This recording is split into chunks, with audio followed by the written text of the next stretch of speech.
Gamma function का हम एक और क्वेश्चन देखते हैं।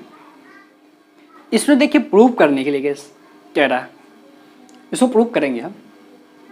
मैंने आपको क्या बोला था, देखिए x to the power a by a to the power x, ये इस कोई भी फॉर्म में होने तो इस सब में हमें सबसे पहले में क्या करना पड़ता है, हमें देखना पड़ता है कि कोई कांस्टेंट का पावर तो वेरिएबल नहीं है। और इसमें है देखिए कांस्टेंट का पावर नीचे में वेरिएबल है, तो हमें इसका मतलब कांस्टेंट का पावर जो वेरिएबल है ना, उसको हमें एज्यूम कुछ करना पड़ेगा। और उसको हम क्या एज्यूम करेंगे, उसको हम assume e to the power t के फॉर्म में हमें एज्यूम करना पड़ेगा। या तो माइनस में करना पड़ेगा या तो प्लस में करना पड़ेगा। अब ये आपको ये डिसाइड करना पड़ेगा कि इसको प्लस में करें या माइनस में करें। आपको ये डिसाइड करना पड़ेगा कि इसको प्लस में करें या माइनस में करेंगे। ये देखिए, क्योंकि जो गामा फंक्शन का जो अगर आप फॉर्मूला जो जानते हैं, वो फॉर्मूला होता है e to the power minus T, यानी e to the power minus X into X to the power n minus one या n। तो उसमें आप क्या करते हैं कि माइनस टी होना चाहिए, e to the power minus T. तो आपको माइनस टी के लिए अगर यहाँ पे अगर माइनस टी रखेंगे, e to the power minus T नीचे आ गया तो ऊपर चले जाए तो प्लस टी हो जाएगा। तो हमें नीचा में e to the power plus T आना चाहिए।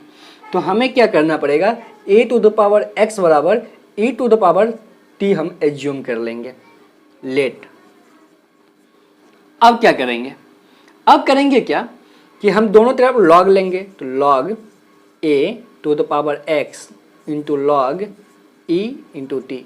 अगर लॉग के बीच में अगर टेन नहीं हो कुछ तो हम एज्यूम करके चलते हैं e रहता है, ठीक है। तो e इंटू ई क्या हो जाए, 1 हो जाता है, ठीक है। तो ये x लॉग a ये हो जाएगा आपका क्या, t, ठीक है। अब देखिए कि आप यहाँ पे वैल्यू, आपको x का वैल्यू अगर आप 0 रखते हैं तो t का वैल्यू भी 0 होगा। और जब आप x का वैल्यू इन्फिनिटी रखते हैं तो t का वैल्यू भी इन्फिनिटी होगा, यानी इसका लिमिट चेंज नहीं कर रहा है, ठीक है। आपको लिमिट देखना बहुत जरूरी रहता है। अब इसको आप एक बार डिफ्रेंशिएट कीजिए। तो जब आप डिफ्रेंशिएट कीजिएगा तो ये इसको x बराबर t बाय लॉग a क्या है, कांस्टेंट है, a क्या है, कांस्टेंट है, आप याद रखिएगा। तो इसको क्या करते हैं dx, तो इसको dt बाय लॉग a होगा, dt बाय लॉग a होगा, ठीक है। डिफरेंशिएशन तो आता होगा, नहीं आता होगा तो इस चैनल के डिस्क्रिप्शन में मेरे दूसरे चैनल का लिंक है जहाँ पर मैं जेई वाला को बताता हूँ, तो वहाँ पे आपको क्लास का वीडियो मिल जाएगा, जाके देख लीजिएगा। तो ये क्या हो जाएगा, a हो जाएगा। तो अब क्या होगा,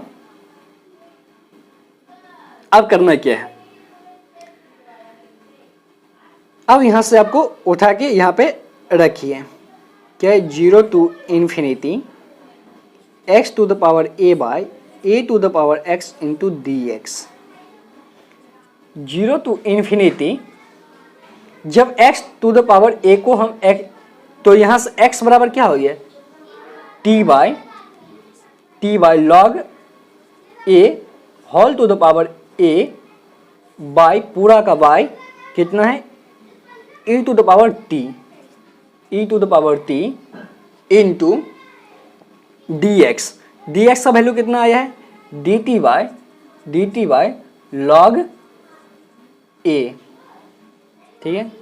ये e टू द पावर नीचे है तो ऊपर चले जाए तो क्या हो जाएगा, नेगेटिव हम ले सकते हैं, e to the power minus t हो जाएगा, ठीक है।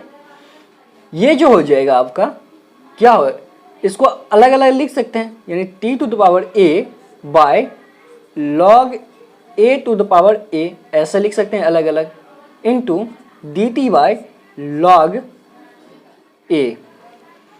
इसको आप इस तरह लिख लीजिए, 0 to infinity e to the power minus T into T to the power a dt by, देखिए ये दोनों मल्टीप्लिकेशन में है, तो मल्टीप्लिकेशन में क्या होता है, पावर जुड़ता है। तो जब आप पावर को ऐड करिएगा तो लॉग a यहाँ पे पावर 1 है तो यह a प्लस 1 हो जाएगा। और ये पूरा का पूरा लॉग a कांस्टेंट है, a भी कांस्टेंट है, 1 भी कांस्टेंट है, ये पूरा का पूरा कांस्टेंट है। तो आप क्या कहते हैं, बाहर निकाल लीजिए। तो आप बाहर जब निकालिएगा तो log a to the power a plus 1 बाहर आ गया, बचा कितना, 0 to infinity e to the power minus T into E to T to the power a into D T. अब ये देखिए इसके फॉर्म में e to the power minus X into X to the power n के form में हो गया। तो x टू द पावर जब n होता था तो उसका जो गामा फंक्शन क्या होता है, गामा एन प्लस वन होता था, गामा एन प्लस, जब एन माइनस वन होता था तो गामा एन होता था, जब एन होता था तो एन प्लस वन एक ज़्यादा हो जाता था। तो जब आप एक ज़्यादा करिएगा तो ये हो जाएगा 1/log a into a plus one gamma gamma n plus one यानी ए प्लस वन। तो यही मेरा क्या था, प्रूव करने के लिए था।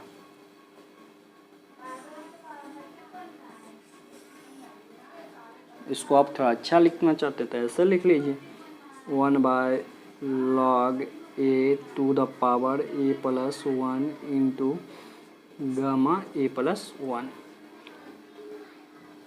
ठीक है, आई थिंक समझ में आ गया होगा।